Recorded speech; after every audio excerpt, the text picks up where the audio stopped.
Today we're going to talk about my 5 resolutions in the new year for your technology. So here we go. Number one is backing up your data. Everybody needs to have backups of your data. I'm always preaching this. It's just very important. So there's 3 different types of backups that you should probably have and consider. One is obviously you need a hard drive on your computer that can hold all of your data. Um, if you just use a laptop normally, you can kind of skip this one, but it affects the second one. Your local, your portable backup. So you need to have a hard drive of some sort, and they're not super expensive. You need to have a hard drive that you can just dump all of your pictures on, and your files and everything, and know they're in a safe place. And if you don't have, say a desktop or a large hard drive on your laptop, you should probably have 2 of these that you mirror. You have everything on one and the other. If your kid or your dog spills something on one, or you kick it or you drop it, a regular hard drive is toast if you drop it like that. So, and that could be just one mistake and it's all gone. So, have a couple hard drives if you can't store it all on your computer, which I'm kind of getting to that point where I can't really do that anymore. The third kind of backup is on your cloud. You may have Google Drive or Microsoft's OneDrive or Dropbox or something, some sort of cloud storage solution to have it all backed up to the cloud if your house burns down or there's a terrible flood, which that stuff happens. So it's a good idea to have it all in the cloud too. This website here is a great resource for this topic here. It's a great read. I would definitely read it. This is more for like a business, but there's a lot of good practices in here you can glean from this. And there's also a 3-2-1 backup strategy, which they recommend for businesses, which is something else to think about if you're able to do this. The 3-2-1 backup strategy is 3 copies of your data, 2 different storage types, and one of them being offsite. So if you can swing that type of thing, if you have a family member, you can bring a hard drive to their house once a year at Christmas time. Say, hey, let me keep this in the top of your closet or something, that would be cool. But that's not practical for a lot of people. That's not even something I have done, but probably something I should think about. So these are for me as much as anybody. So the second one on our list is going to be to clean out and organize your data. This is probably what you should do before you start backing everything up, because otherwise you're just backing up a bunch of junk. You're going to have a giant pile of data, and you're not going to be able to find anything. There's a great article actually from Microsoft about organizing data files and putting everything in folders. It may be kind of annoying when you need to go find something to have to drill down into 3 or 4 folders, but it helps you know exactly where everything is. So I'll read this article, but it's important to have things. It's just like organizing your house instead of spending all day looking for something. Um, Another thing I recommend is when you save a file, don't just save it as the default file name. Actually, name it what it is. Take the extra 10 seconds to think of something that you'll remember to name it. Because if you do that, even if you can't find where you put it, you can always hit Windows key or whatever you do on Apple computers and find it through search. So make it something that's obvious that you'll be able to find and search. And if you do that, if you organize your files logically, something I do with my photos, for instance, is I've been putting them all from one year. I put them all in a folder. This is a 2021 photos folder, right? And then inside that, I've got 12 folders for every month. And so every time I back up photos off my phone every month, I throw them in the next month. And so it's really easy to find stuff at that point. So that's sort of an example. So I'm going to link this one obviously as well. A great article to go read on this subject. Organize your files. Number 2.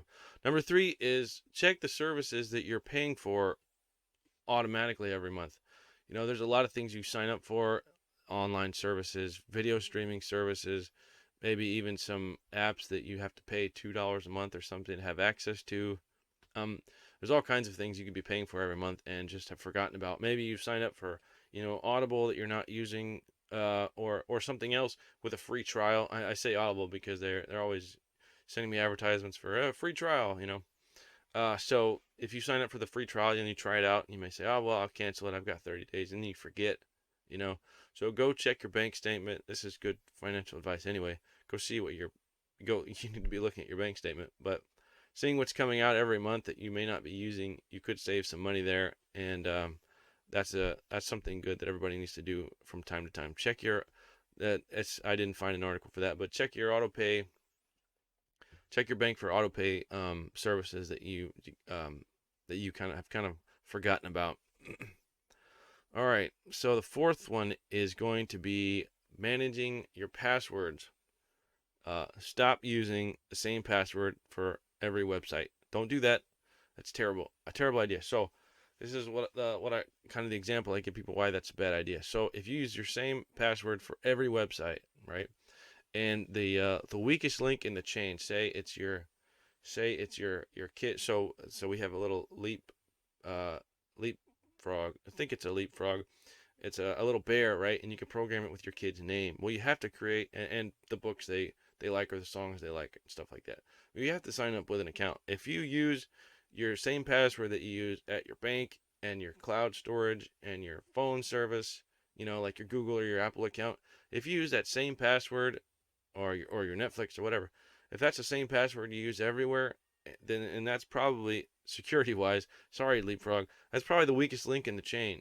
Somebody breaks into their services and they find your username and password, and then so once they found that, it's out on the dark web somewhere, and they'll try that at your bank. They don't know what bank you bank at. They try it at every bank.